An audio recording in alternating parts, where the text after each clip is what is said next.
ইতিহাস শুধু রাজা আর যুদ্ধের গল্প নয়। ইতিহাস হলো মানুষের স্বপ্ন, বিশ্বাস আর ক্ষমতার লড়াইয়ের গল্প। দক্ষিণ ভারতের প্রাচীন ভূমি তুঙ্গভদ্রা নদীর তীর।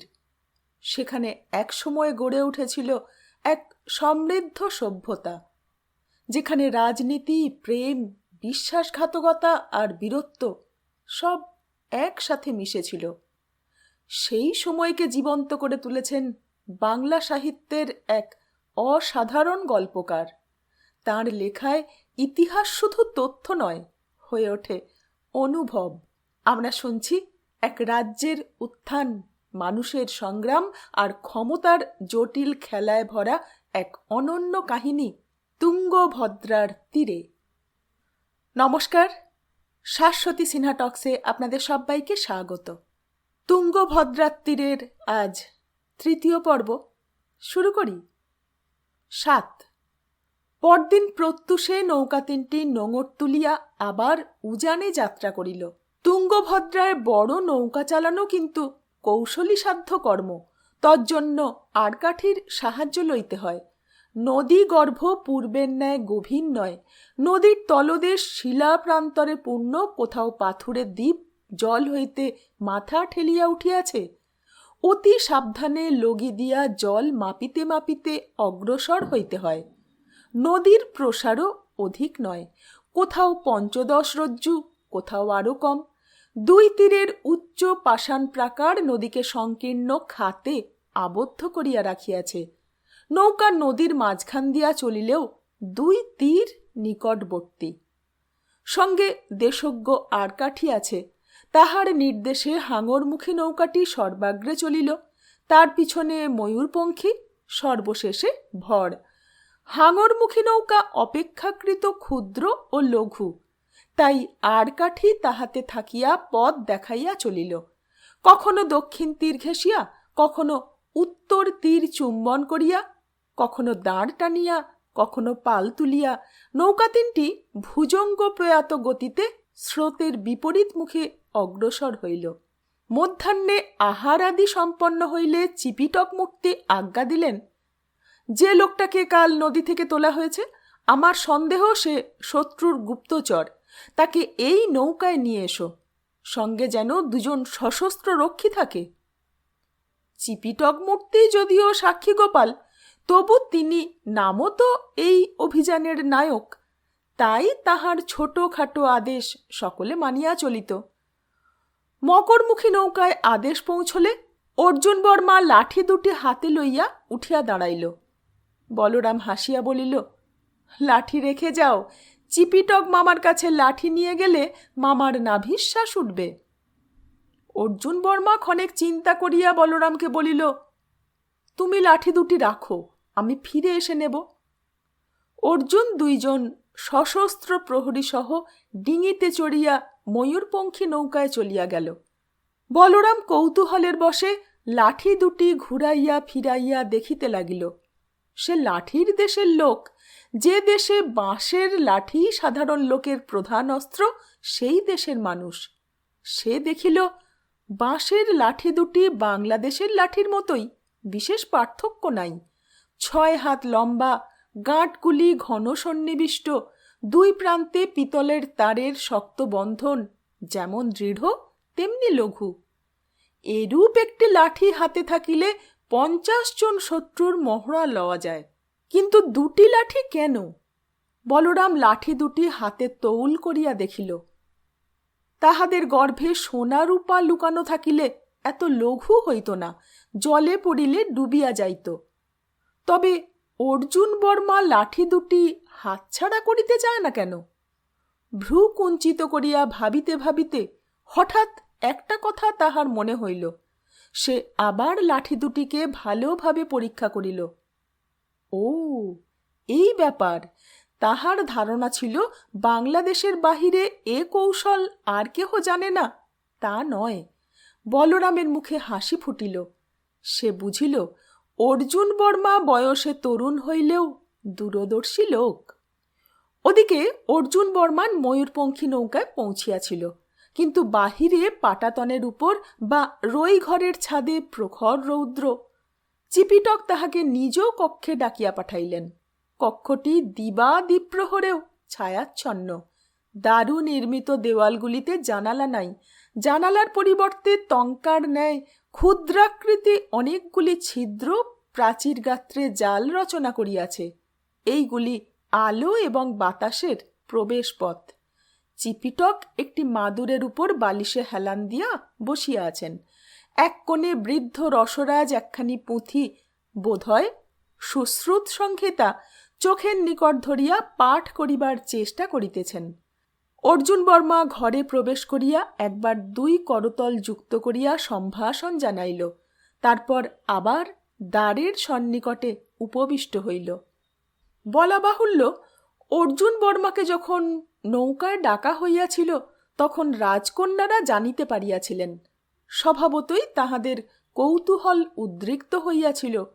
অর্জুন বর্মা মামার কক্ষে প্রবেশ করিলে মণিকঙ্কনা চুপি চুপি বলিল, মালা চল, ও ঘরে কি কথাবার্তা হচ্ছে শুনি। বিদ্যুন্মালা ঈষৎ ভ্রু তুলিয়া বলিলেন, ও ঘরে আমাদের যাওয়া উচিত হবে? মণিকঙ্কনা বলিল, ও ঘরে যাব কেন? দেওয়ালের ঘুলঘুলি দিয়ে উঁকি মারব, আয়। 2 ভগিনী নিজ কক্ষ হইতে বাহির হইয়া পাশের দিকে চলিলেন।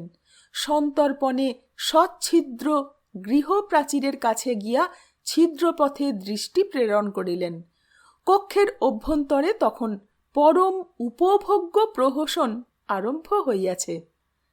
চিপিটক বালিশ ছাড়িয়া চিরিক মারিয়া উঠিয়া বসিলেন।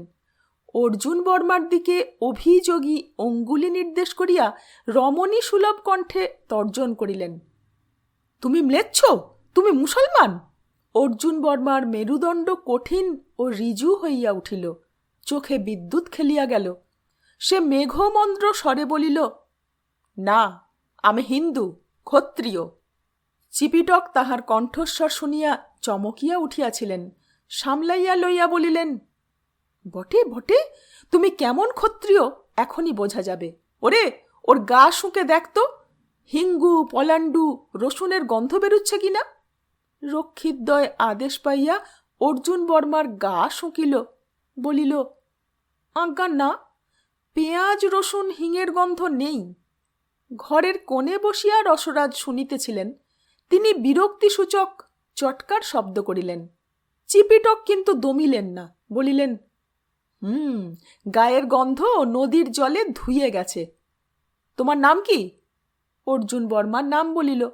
শুনিয়া চিপিটক বলিলেন, বটে, অর্জুন বর্মা, একেবারে পৌরাণিক নাম। ভালো, বলো দেখি অর্জুন কে ছিল? অর্জুন বর্মা এতক্ষণে চিপিটক মামার বিদ্যা বুদ্ধি বুঝিয়া লইয়াছে, কিন্তু বর্তমান পরিস্থিতিতে রঙ্গকৌতুকে তাহার রুচি নাই। সে গম্ভীর মুখে বলিল, পাণ্ডব। অর্জুনের বাবার নাম কি ছিল? শুনেছি দেবরাজ ইন্দ্র। চিপিটক অমনি কলকোলাহল করিয়া উঠিলেন, ধরেছি ধরেছি, আর যাবে কোথায়? যে অর্জুনের বাবার নাম জানে না সে কখনো হিন্দু হতে পারে না, নিশ্চয় যবনের গুপ্তচর। রক্ষী, তোমরা ওকে বেঁধে নিয়ে যাও। রসরাজ রুক্ষস্বরে বাধা দিলেন, বলিলেন, চিপিটক, তুমি থামো, চিৎকার করো না। অর্জুনের বাবার নাম ও ঠিক বলেছে, তুমিই অর্জুনের বাবার নাম জানো না, সুতরাং বেঁধে রাখতে হলে তোমাকেই বেঁধে রাখতে হয়। চিপিটক থতমত খাইয়া গেলেন। ক্ষীণ কণ্ঠে বলিলেন, কিন্তু অর্জুনের বাবার নাম তো পাণ্ডু। রসরাজ বলিলেন, পাণ্ডু নামমাত্র বাবা, আসল বাবা ইন্দ্র। চিপিটক অগত্যা নীরব রহিলেন। রসরাজ শাস্ত্রজ্ঞ ব্যক্তি, বেদ পুরাণে পারঙ্গম, তাহার কথার বিরুদ্ধে কথা বলা চলে না। রসরাজ অর্জুনকে সম্বোধন করিয়া বলিলেন, অর্জুন বর্মা, তোমার শরীর কেমন? গায়ে ব্যথা হয়েছে? অর্জুন বলিল, সামান্য, আপনার ঔষধের গুণে দেহের সমস্ত গ্লানি দূর হয়েছে। রসরাজ বলিলেন, ভালো ভালো, তুমি যদি আত্মপরিচয় দিতে চাও দিতে পারো, না দিতে চাও দিও না। তুমি অতিথি, আমরা প্রশ্ন করব না। অর্জুন বলিল, আমার পরিচয় সামান্যই। সে বলরামকে যাহা বলিয়াছিল তাহাই সংক্ষেপে পুনরাবৃত্তি করিল।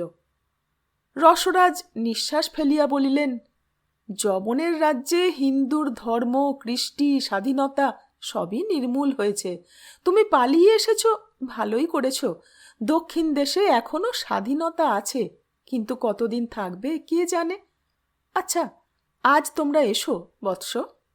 অর্জুন বর্মা উঠিয়া দাঁড়াইল।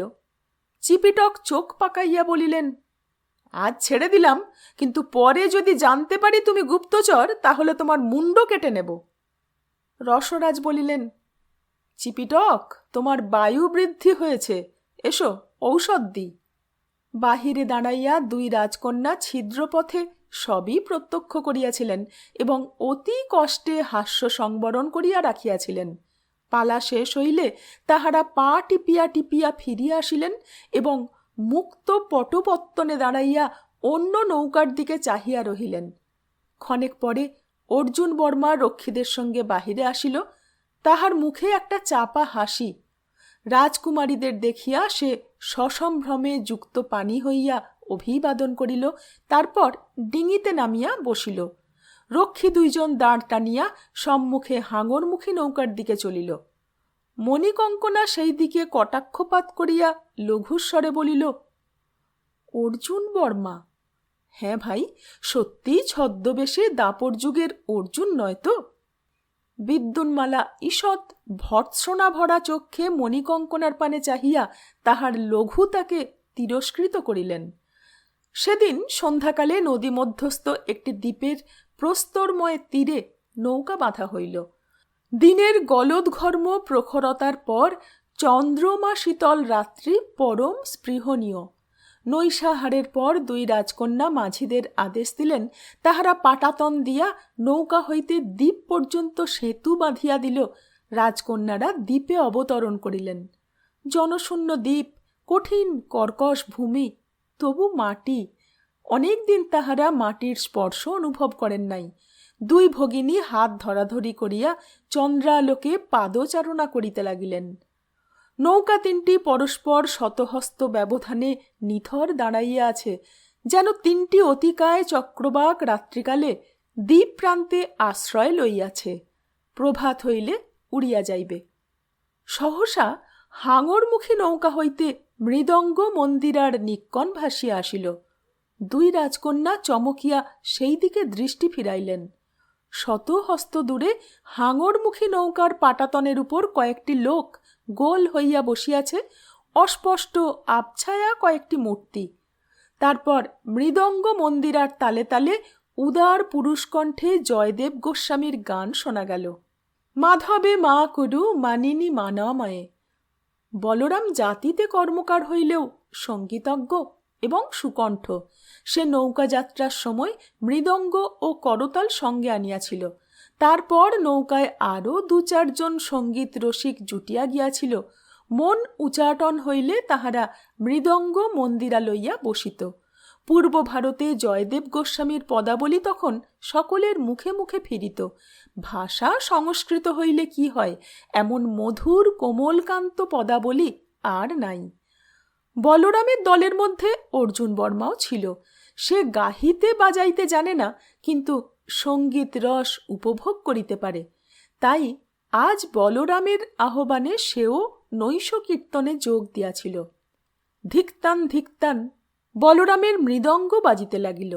ধ্রুবপদ আর একবার আবৃত্তি করিয়া সে অন্তরা ধরিল। তাল ফলাদপি গুরুমতি সরসম কিমু বিফলি কুরসে কুচকলসম মাধবে মা কুরু মানিনী মানময়ে। নিস্তরঙ্গ বাতাসে রসের লহর তুলিয়া অপূর্ব সঙ্গীত প্রবাহিত হইল। দূরে দাঁড়াইয়া দুই রাজকন্যা মুগ্ধভাবে শুনিতে লাগিলেন। তাহারা কলিঙ্গের কন্যা। জয়দেবের পদ তাহাদের অপরিচিত নয়, কিন্তু এমনি নিরাবিল পরিবেশের মধ্যে এমন গান তাহারা পূর্বে কখনো শোনেন নাই। শুনিতে শুনিতে তাহাদের দেহ রোমাঞ্চিত হইল, হৃদয় নিবিড় রসাবেশে আপ্লুত হইল। মধ্যরাত্রে সঙ্গীত সভা ভঙ্গ হইল। দুই রাজকন্যা নিঃশব্দে ময়ূরপঙ্খী নৌকায় উঠিয়া গেলেন। রই ঘরে গিয়া শয্যায় পাশাপাশি শয়ন করিলেন। কথা হইল না। দুইজনে অর্ধ নিমিলিত নেত্রে পরস্পর চাহিয়া একটু হাসিলেন। তারপর চক্ষু মুদিয়া সঙ্গীতের অনুরণন শুনিতে শুনিতে ঘুমাইয়া পড়িলেন। হৃদয়ে রসাবেশ লইয়া নিদ্রা যাইলে কখনো কখনো স্বপ্ন দেখিতে হয়। সকলে দেখে না, কেহ কেহ দেখে। দুই রাজকন্যার মধ্যে একজন স্বপ্ন দেখিলেন। স্বয়ংবর সভা, রাজকন্যা বীর্যশুল্কা হইবেন। তিনি মালা হাতে সভার মধ্যস্থলে দাঁড়াইয়া আছেন। চারিদিকে রাজন্যবর্গ, যিনি জলে ছায়া দেখিয়া শূন্যে মৎস্যচক্ষু বিদ্ধ করিতে পারিবেন, তাহার গলায় রাজকন্যা মালা দিবেন। একে একে রাজারা সরক্ষেপ করিলেন, কিন্তু কেহই লক্ষ্য ভেদ করিতে পারিলেন না। রাজকন্যার মনে অভিমান জন্মিল। অর্জুন কেন আসিতেছেন না? অন্য কেহ যদি পূর্বেই লক্ষ্যভেদ করেন তখন কি হইবে? অবশেষে ছদ্মবেশী অর্জুন আসিয়া ধনুর্বাণ তুলিয়া লইলেন। জলে ছায়া দেখিয়া ঊর্ধ্বে মৎস্যচক্ষু বিদ্ধ করিলেন। অভিমানের সঙ্গে আনন্দ মিশিয়া রাজকুমারীর চক্ষে জল আসিল। তিনি অর্জুনের গলায় মালা দিলেন। অর্জুন ছদ্মবেশ ত্যাগ করিয়া রাজকন্যার সম্মুখে নতজানু হইলেন। বলিলেন, মা কুরু মানিনী মানময়ে। ৮। নৌকা তিনটি চলিয়াছে। ক্রমশ তীরে জনবসতি বৃদ্ধি পাইতে লাগিল। শুষ্ক উষরতার ফাঁকে ফাঁকে একটু হরিদাভা, ক্ষুদ্র ক্ষুদ্র গ্রাম। গ্রাম শিশুরা বৃহৎ নৌকো দেখিয়া কলরব করিতে করিতে তীর ধরিয়া দৌড়ায়। যুবতীরা জল ভরিতে আসিয়া নৌকার পানে চাহিয়া থাকে। তাহাদের নিরাবরণ বক্ষের নির্লজ্জতা চোখের সলজ্জ সরল চাহনির দ্বারা নিরাকৃত হয়। গ্রাম বৃদ্ধেরা দধি নবনী শাকপত্র ফলমূল লইয়া ডাকাডাকি করে। নৌকা হইতে ডিঙি গিয়া টাটকা খাদ্য ক্রয় করিয়া আনে। নদীর উপর প্রভাত বেলাটি বেশ স্নিগ্ধ, কিন্তু যত বেলা বাড়িতে থাকে দুই তীরের পাথর তপ্ত হইয়া বায়ুমণ্ডলকে দুঃসহ করিয়া তোলে। দ্বীপ্রহরে নৌকাগুলির নাবিক ও সৈনিকেরা জলে লাফাইয়া পড়িয়া সাঁতার কাটে, হুড়াহুড়ি করে। তাহাদের দেখিয়া রাজকুমারীদেরও লোভ হয় জলে পড়িয়া খেলা করেন, কিন্তু অশোভন দেখাইবে বলিয়া তাহা পারেন না, তোলা জলে স্নান করেন। অপরাহ্নে সহসা বাতাস স্তব্ধ হইয়া যায়। মনে হয় বায়ুর অভাবে নিঃশ্বাস বন্ধ হইয়া আসিতেছে। আর কাঠি উদ্বিগ্ন চক্ষে আকাশের পানে চাহিয়া থাকে, কিন্তু নির্মেঘ আকাশে আশঙ্কাজনক কোনো লক্ষণ দেখিতে পায় না। তারপর অগ্নিবর্ণ সূর্য অস্ত যায়, সন্ধ্যা নামিয়া আসে। ধীরে ধীরে আবার বাতাস বহিতে আরম্ভ করে। এইভাবে কয়েকদিন কাটিয়াছে। পূর্ণিমা অতীত হইয়া কৃষ্ণপক্ষ চলিতেছে, আর ২-১ দিনের মধ্যেই গন্তব্যস্থানে পৌঁছানো যাইবে। পথশ্রান্ত যাত্রীদের মনে আবার নূতন ঔৎসুক্য জাগিয়াছে। এই কয়দিনে বলরাম ও অর্জুন বর্মার মধ্যে ঘনিষ্ঠতা আরও গাঢ় হইয়াছে। তাহারা ভিন্ন দেশের লোক, কিন্তু পরস্পরের মধ্যে মনের ঐক্য খুঁজিয়া পাইয়াছে। উপরন্তু অর্জুন বর্মার পক্ষে অনেকখানি কৃতজ্ঞতাও আছে। বিদেশ বিভূঁইয়ে মর্মজ্ঞ ও নির্ভরযোগ্য বন্ধু বড়ই বিরল। তাই তাহারা কেহ কাহারও সঙ্গ ছাড়ে না। একসঙ্গে খায়, একসঙ্গে ঘুমায়, একসঙ্গে উঠে বসে। ইতিমধ্যে মনের অনেক গোপন কথা তাহারা বিনিময় করিয়াছে। দেশত্যাগের দুঃখ এবং তাহার পশ্চাতে গভীরতর আঘাতের দুঃখ তাহাদের হৃদয়কে এক করিয়া দিয়াছে। বিজয়নগর যত কাছে আসিতেছে, দুই রাজকন্যার মনেও অলক্ষিতে পরিবর্তন ঘটিতেছে। প্রথমে নৌকায় উঠিবার সময় তাহারা কাঁদিয়াছিলেন। শ্বশুরবাড়ি যাত্রাকালে সকল মেয়েই কাঁদে, তা রাজকন্যাই হোক আর সাধারণ গৃহস্থ কন্যাই হোক। কিন্তু এখন তাহাদের মনে অজানিতের আতঙ্ক প্রবেশ করিয়াছে। বিজয়নগর রাজ্যে সমস্তই অপরিচিত। মানুষগুলা কি জানি কেমন, রাজা দেবরায় না জানি কেমন। মণিকঙ্কনার মুখে সদাস্ফুট হাসিটি ম্রিয়মান হইয়া আসিতেছে। বিদ্যুন্মালার ইন্দিবর নয়নে শুষ্ক উৎকণ্ঠা। জীবন এত জটিল কেন? বিজয়নগরে পৌঁছিবার পূর্বরাত্রে দুই রাজকন্যা রই ঘরে শয়ন করিয়াছিলেন, কিন্তু ঘুম সহজে আসিতেছিল না। কিছুক্ষণ শয্যায় ছটফট করিবার পর মণিকঙ্কনা উঠিয়া বসিল। বলিল, চল মালা, ছাদে যাই, ঘরে গরম লাগছে। বিদ্যুন্মালাও উঠিয়া বসিলেন। চল। মন্দোদরী দ্বারের সম্মুখে আগড় হইয়া শুইয়াছিল, তাহাকে ডিঙাইয়া দুই বোন রইঘরের ছাদে উঠিয়া গেলেন। নৌকার রক্ষী দুইজন রাজকন্যাদের বহিরাগমন জানিতে পারিলেও সাড়া শব্দ দিল না। কৃষ্ণপক্ষের চন্দ্রহীন রাত্রি, মধ্যযামে চাঁদ উঠিবে। নৌকা বাঁধা আছে, তাই বায়ুর প্রবাহ কম, তবু উন্মুক্ত ছাদ বেশ ঠান্ডা, অল্প বায়ু বহিতেছে। আকাশের নক্ষত্রপুঞ্জ যেন সহস্র চক্ষু মেলিয়া ছায়াচ্ছন্ন পৃথিবীকে পর্যবেক্ষণ করিতেছে। দুই ভগিনী দেহের অঞ্চল শিথিল করিয়া দিয়া ছাদের উপর বসিলেন। নক্ষত্র খচিত ঝিকিমিকি অন্ধকারে দুইজনে নীরবে বসিয়া রহিলেন। একবার বিদ্যুন্মালার নিঃশ্বাস পড়িল, ক্লান্তি ও অবসাদের নিঃশ্বাস। মণিকঙ্কনা জিজ্ঞাসা করিল, কি ভাবছিস? বিদ্যুন্মালা বলিলেন, ভাবছি শিরে সংক্রান্তি। ভয় করছে? হ্যাঁ, তোর ভয় করছে না? একটু একটু, কিন্তু মিথ্যে ভয়। একবার গিয়ে পৌঁছলেই ভয় কেটে যাবে। হয়তো ভয় আরো বাড়বে। তুই কেবল মন্দ দিকটাই দেখিস, মন্দকে যে বাদ দেওয়া যায় না। মণিকঙ্কনা বিদ্যুন্মালার ধরা ধরা গলার আওয়াজ শুনিয়া মুখের কাছে মুখ আনিয়া দেখিল বিদ্যুন্মালার চোখে জল। সে হ্রস্ব স্বরে বলিল, তুই কাঁদছিস? বিদ্যুন্মালা তাহার কাঁধে মাথা রাখিলেন। এখন স্ত্রীজাতির স্বভাবেই যে একজনকে কাঁদিতে দেখিলে অন্যজনেরও কান্না পায়, সুতরাং মণিকঙ্কনা বিদ্যুন্মালার কাঁধে মাথা রাখিয়া একটু কাঁদিল। মন হালকা হইলে চক্ষু মুদিয়া আবার দুইজনে নীরবে বসিয়া রহিলেন। তারপর হঠাৎ মণিকঙ্কনা ঈষৎ উত্তেজিত কণ্ঠে বলিল, মালা, পশ্চিম দিকে চেয়ে দেখ, কিছু দেখতে পাচ্ছিস? বিদ্যুন্মালা চকিতে পশ্চিম দিকে ঘাড় ফিরাইলেন। দূরে নদীর অন্ধকার যেখানে আকাশের অন্ধকারে মিশিয়াছে, সেইখানে একটি অগ্নিপিণ্ড জ্বলিতেছে। হঠাৎ দেখিলে মনে হয় একটা রক্তবর্ণ গ্রহ অস্ত যাইতেছে, কিন্তু কিছুক্ষণ চাহিয়া থাকিলে দেখা যায় আলোকপিণ্ডটি কখনো বাড়িতেছে, কখনো কমিতেছে, কখনো ঊর্ধ্বে শিখা নিক্ষেপ করিতেছে। অনেকক্ষণ সেই দিকে চাহিয়া থাকিয়া বিদ্যুন্মালা বলিলেন, আগুনের পিণ্ড? কোথায় আগুন জ্বলছে? মণিকঙ্কনা বলিল, বিজয়নগর তো ওই দিকে, তাহলে নিশ্চয় বিজয়নগরের আলো। দাঁড়া, আমি খবর নিচ্ছি। রক্ষী? দুইজনে বস্ত্র সংবরণ করিয়া বসিলেন। একজন রক্ষী ছায়ামূর্তির ন্যায় কাছে আসিয়া দাঁড়াইল। আজ্ঞা করুন। মণিকঙ্কনা হস্ত প্রসারিত করিয়া বলিল, ওই যে আলো দেখা যাচ্ছে, ওটা কোথাকার আলো তুমি জানো?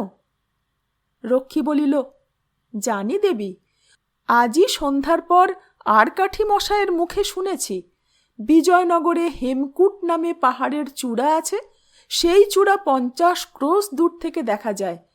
প্রত্যহ রাত্রে হেমকূট নামে পাহাড়ের চূড়ায় ধুনি জ্বালা হয়। সারা রাত্রে ধুনি জ্বলে। সারা দেশের লোক জানতে পারে বিজয়নগর জেগে আছে। আমরা কাল অপরাহ্নে বিজয়নগরে পৌঁছাব।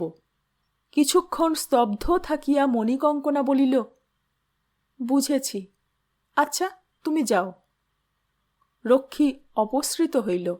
দুইজনে দুরাগত আলোকরশ্মির পানে চাহিয়া রহিলেন। উত্তর ভারতের দ্বীপগুলি একে একে নিভিয়া গিয়াছে। নিরন্ধ্র অন্ধকারে অবসন্ন ভারতবাসী ঘুমাইতেছে। কেবল দক্ষিণাত্যের একটি হিন্দু রাজা ললাটে আগুন জ্বালিয়া জাগিয়া আছে। 9 পরদিন অপরাহ্নে নৌকা তিনটি বিজয়নগরের নিকটবর্তী হইল। অর্ধক্রোশ দূর হইতে সূর্যের প্রখর আলোকে নগরের পরিদৃশ্যমান অংশ যেন পৌরুষ ও ঐশ্বর্যের প্রাচুর্যে ঝলমল করিতেছে। নদীর উত্তর তীরে উগ্র তপস্বীর উৎক্ষিপ্ত ধূসর জটাজালের ন্যায় গিরিচক্র বেষ্টিত অনেগুন্দি দুর্গ। আদৌ এই দুর্গ বিজয়নগর রাজ্যের রাজধানী ছিল। পরে রাজধানী নদীর দক্ষিণ তীরে সরিয়ে আসিয়াছে। অনেগুন্দি দুর্গ বর্তমানে একটি নগররক্ষক সৈন্যাবাস। নদীর দক্ষিণ কূলে শতবর্ষ ধরিয়া যে মহানগরী গড়িয়া উঠিয়াছে, তাহা যেমন শোভাময়ী তেমনি দুষ্প্রধর্ষা। সমকালীন বিদেশি পর্যটকের পান্থলিপিতে তাহার গৌরব গরিমার বিবরণ ধৃত আছে। নগরীর বহিঃপ্রকাশের বেড় ছিল 30 ক্রোশ, তাহার ভিতর বহু ক্রোশ অন্দরের দ্বিতীয় প্রাকার, তাহার ভিতর তৃতীয় প্রাকার। এইভাবে একের পর এক 7টি প্রাকার নগরীকে বেষ্টন করিয়াছে। প্রাকারগুলির ব্যবধানস্থলে অসংখ্য জলপ্রণালী তুঙ্গভদ্রা হইতে নগরীর মধ্যে জলধারা প্রবাহিত করিয়া দিয়াছে। নগরীর ভূমি সর্বত্র সমতল নয়, কোথাও ছোট ছোট পাহাড়, কোথাও সংকীর্ণ উপত্যকা। উপত্যকাগুলিতে মানুষের বাস, শস্যক্ষেত্র, ফল ও ফুলের বাগান, ধনী ব্যক্তিদের উদ্যান বাটিকা। নগরবৃত্তের নেমি হইতে যতই নাভির দিকে যাওয়া যায়, জনবসতি ততই ঘন সংবদ্ধ হয়। অবশেষে সপ্তম চক্রের মধ্যে পৌঁছিলে দেখা যায় রাজপুরীর বিচিত্র সুন্দর হর্মগুলি সহস্রার পদ্মের মধ্যবর্তী স্বর্ণ কেশরের ন্যায় শোভা পাইতেছে। নদী মধ্যস্থ নৌকা হইতে কিন্তু সমগ্র নগর দেখা যায় না। নগরের যে অংশ নদীর তটরেখা পর্যন্ত আসিয়া থমকিয়া দাঁড়াইয়া পড়িয়াছে, তাহাই দৃশ্যমান। অনুমান 2 ক্রোশ দীর্ঘ এই তটরেখা মণিমেখলার ন্যায় বঙ্কিম। তাহাতে সারি সারি সৌধ, উদ্যান, ঘাট, মন্দির হীরা মুক্তা মাণিক্যের ন্যায় গ্রথিত রহিয়াছে। নগর সংলগ্ন এই তটরেখার পূর্ব সীমান্তে বিস্তীর্ণ ঘাট। বড় বড় চতুষ্কোণ পাথর নির্মিত এই ঘাটের নাম কিল্লাঘাট। শুধু স্নানের ঘাট নয়, খেয়াঘাটও। এই ঘাট হইতে সিধা উত্তরে অনেগুন্দি দুর্গে পারাপার হওয়া যায়। এই ঘাটে আজ বিপুল সমারোহ। কলিঙ্গের রাজকুমারীদের লইয়া নৌবহর দেখা দিয়াছে, আজই অপরাহ্নে আসিয়া পৌঁছবে। এ সংবাদ মহারাজ দেবরায় প্রাতঃকালেই পাইয়াছিলেন। তিনি বহু সংখ্যক হস্তি, অশ্ব, দোলা ও পদাতি সৈন্য কিল্লাঘাটে পাঠাইয়া দিয়াছিলেন অতিথিদের অভ্যর্থনার জন্য। কিল্লাঘাটে পাঠানোর কারণ, এই ঘাটের পর গ্রীষ্মের তুঙ্গভদ্রা আরও শীর্ণা হইয়াছে। বড় নৌকা চলে কিনা চলে। কিল্লাঘাট রাজপ্রাসাদ হইতে মাত্র ক্রোশেক পথ দূরে।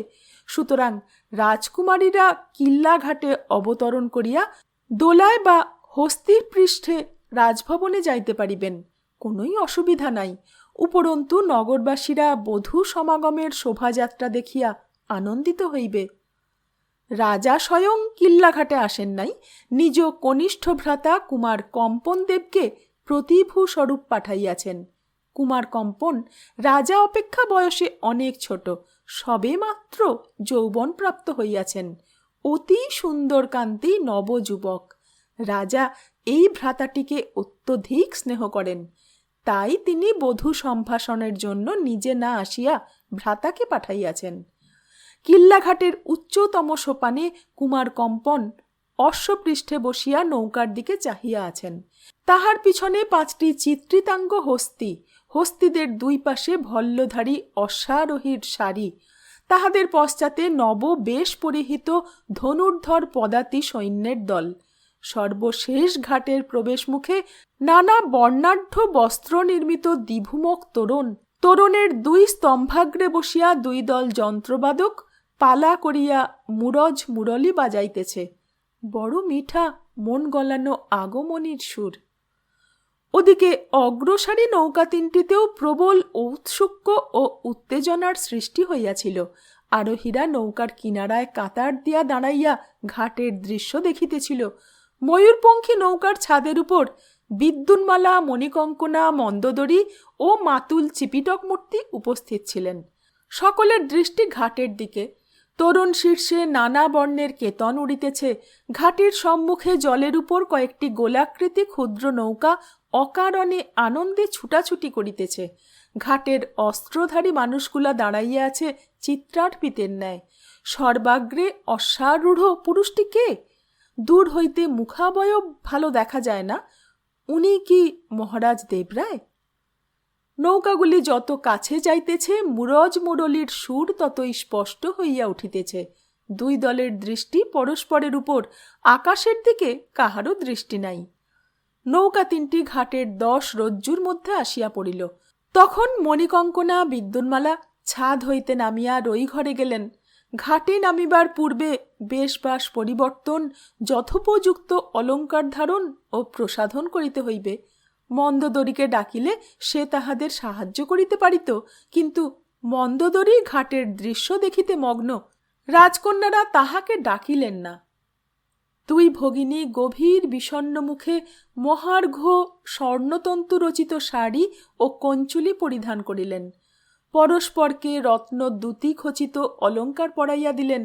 তারপর বিদ্যুন্মালা গমনোন্মুখী হইলেন। মণিকঙ্কনা জিজ্ঞাসা করিল, আলতা কাজল পরবি না? বিদ্যুন্মালা বলিলেন, না, থাক। তিনি উপরে চলিয়া গেলেন। মণিকঙ্কনা ক্ষণেক ইতস্তত করিল। তারপর কাজললতা, লাক্ষারসের করঙ্ক ও সোনার দর্পণ লইয়া বসিল। বিদ্যুন্মালা পটপত্তনের উপর আসিয়া চারিদিকে দৃষ্টিপাত করিলেন। তাহার মনে হইল এই অল্পক্ষণের মধ্যে আকাশের আলো অনেক কমিয়া গিয়াছে। তিনি চকিতে ঊর্ধ্বে দৃষ্টি নিক্ষেপ করিলেন। দক্ষিণ হইতে একটি ধূম্রবর্ণ রাক্ষস ছুটিয়া আসিতেছিল। বিদ্যুন্মালার নেত্রাঘাতে যেন উন্মত্ত ক্রোধে বিকট চিৎকার করিয়া নদীর বুকে ঝাঁপাইয়া পড়িল। নিমেষ মধ্যে সমস্ত লণ্ডভণ্ড হইয়া গেল। দাক্ষিণাত্যের শৈলবন্ধুর মালভূমিতে গ্রীষ্মকালে মাঝে মাঝে এমনি অতর্কিত ঝড় আসে। দিনের পর দিন তাপ সঞ্চিত হইতে হইতে একদিন হঠাৎ বিস্ফোরকের ন্যায় ফাটিয়া পড়ে। ঝড় বেশিক্ষণ স্থায়ী হয় না, বড় জোর 2-3 দণ্ড, কিন্তু তাহার যাত্রাপথে যাহা কিছু পায় সমস্ত ছারখার করিয়া দিয়া চলিয়া যায়। এই ঝড়ের আবির্ভাব এতই আকস্মিক যে চিন্তা করিবার অবকাশ থাকে না, সতর্ক হইবার শক্তিও লুপ্ত হইয়া যায়। নৌকা তিনটি পরস্পরের কাছাকাছি চলিতেছিল। ঘাট হইতে তাহাদের দূরত্ব 5-6 রজ্জুর বেশি নয়। হঠাৎ ঝড়ের ধাক্কা খাইয়া তাহারা কাত হইয়া পড়িল। ময়ূরপঙ্খী নৌকার ছাদে মন্দোদরী ও চিপিটক মূর্তি ছিলেন, ছিটকাইয়া নদীতে পড়িলেন। পাটাতনের উপর বিদ্যুন্মালা শূন্যে উৎক্ষিপ্ত হইয়া মত্ত জলরাশির মধ্যে অদৃশ্য হইয়া গেলেন। মকরমুখী নৌকা হইতেও কয়েকজন নাবিক ও সৈনিক জলে নিক্ষিপ্ত হইয়াছিল, তাহাদের মধ্যে অর্জুন বর্মা একজন। যখন ঝড়ের ধাক্কা নৌকায় লাগিল তখন সে মকরমুখী নৌকার কিনারায় দাঁড়াইয়া ময়ূরপঙ্খী নৌকার দিকে চাহিয়াছিল। নিজে জলে পড়িতে পড়িতে দেখিল রাজকুমারী ডুবিয়া গেলেন। সে জলে পড়িবা মাত্র তীর বেগে সাঁতার কাটিয়া চলিল। আকাশের আলো নিভিয়া গিয়াছে। নৌকাগুলি ঝড়ের দাপটে কে কোথায় গিয়াছে কিছুই দেখা যায় না। কেবল নদীর উন্মত্ত তরঙ্গরাশি চারিদিকে উথাল পাথাল হইতেছে। তারপর প্রচণ্ড বেগে বৃষ্টি নামিল। চরাচর আকাশ পাতাল একাকার হইয়া গেল। বিদ্যুন্মালা তলাইয়া গিয়াছিলেন। জলতলে তরঙ্গের আকর্ষণ বিকর্ষণে আবার ভাসিয়া উঠিলেন। কিছুক্ষণ তরঙ্গ শীর্ষে ইতস্তত বিক্ষিপ্ত হইবার পর তাহার অর্ধচেতন দেহ আবার ডুবিয়া যাইতে লাগিল। নিকষ কালো অন্ধকারের মধ্যে ঝড়ের মাতন চলিয়াছে। মাঝে মাঝে বিদ্যুতের ঝলক, মেঘের হুঙ্কার, তারপর শোঁ শোঁ কলকল শব্দ, জল ও বাতাসের মরণাত্মক সংগ্রাম। বিদ্যুন্মালা জলতলে নামিয়া যাইতে যাইতে অস্পষ্টভাবে অনুভব করিলেন কে যেন তাহাকে আকর্ষণ করিয়া আবার উপর দিকে টানিয়া লইয়া যাইতেছে। তিনি সম্পূর্ণ নিশ্চেষ্ট রহিলেন। শরীর অবশ, বাঁচিয়া থাকার যে দুরন্ত প্রয়াস জীবমাত্রেরই স্বাভাবিক তাহা নাই। জীবন ও মৃত্যুর ব্যবধান ঘুচিয়া গিয়াছে। ক্রমে তাহার যেটুকু সংজ্ঞা অবশিষ্ট ছিল তাহাও লুপ্ত হইয়া গেল। পরবর্তী অংশ শোনার জন্য আবার একটু অপেক্ষা করতে হবে। সঙ্গে থাকবেন। ধন্যবাদ।